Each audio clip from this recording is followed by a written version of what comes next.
is actually a refilming of a segment I just did, but the audio was so badly out of sync. I hope this one doesn't fall out of sync as well. So I'm going to try to keep it brief. I just wanted to update you guys on what's going on. You can see I'm wearing a Planet Fitness t-shirt because I just got out of the shower from Planet Fitness.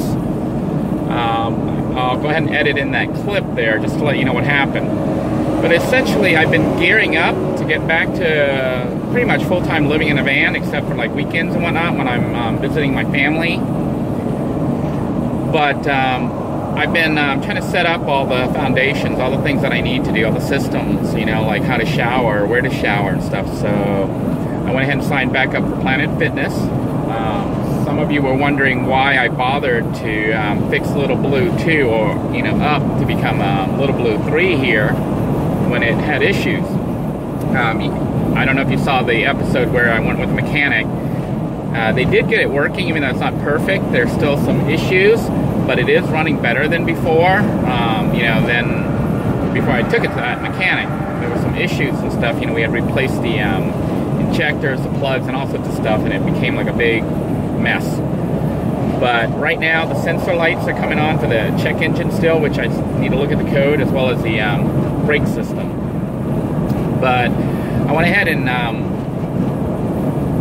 converted this vehicle for full-time living simply because between Lil Blue 2 and Rusty Iron Van, I think Lil Blue is in better shape. Rusty Iron Van can't really go above 45 miles per hour, and I gotta go all the way to Orlando. So I'm gonna take my chances with Lil Blue 3. So far, she seems to be running really well, despite the sensor lights and everything coming on. I'm on I-95 right now, doing 65 miles per hour in heavy traffic, and the vehicle seems to be running fine. For those of you who are curious, I have not abandoned Walter's house. I am still house sitting and you know, paying rent on it. I do still plan on removing that tree, although it's become a lot more complicated than initially thought, because I talked to one of the neighbors and they, you know, told me a danger with it, which is why it's still sitting there. I guess Walter had checked to see, and they had given him a really huge quote of a couple $1,000s to remove it. And the reason is the tree is down like this, like a seesaw. And if you cut the branches off, there's a chance the tree will spring back up, and it could be extremely dangerous. And of course, if I cut the root side, the tree will totally collapse into the neighbor's yard, destroying their fences. I think it's crossing 2 other yards. So that tree is spanning 3 different yards. I do still plan on removing it. I'm just having to assess the situation to see how to best proceed.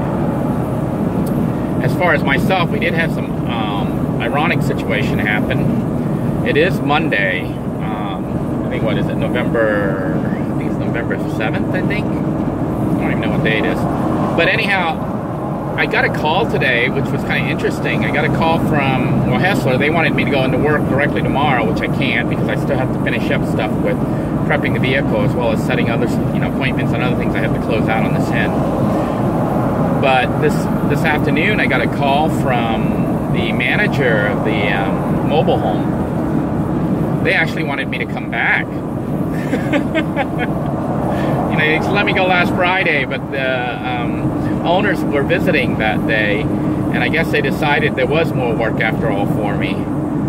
But, you know, I had to decline because I've already accepted the position with Hessler. And, you know, I don't want to screw over Hessler just because the handyman job came back open again. The handyman job, you know, had a lot of commuting that I had to do. And, you know,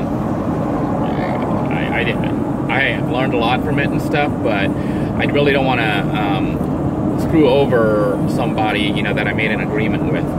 Just like I didn't take the other job that was offered to me while I was doing the handyman work, because I still had like 1 more week, you know, before they were going to let me go. I won't take another job and screw over my current employer. I don't think that's very ethical. And I know some of you are saying, well, you got to do what's going to be best for you and stuff. Well, I think what's best for me is to keep my word and to do what's right, and doing what's right means following through with your promises. Anyhow, I am closing things out on this end and just getting last minute supplies, preparing the vehicle to make sure it's in tip-top shape as best as I can, and has all the items I will need for full-time living.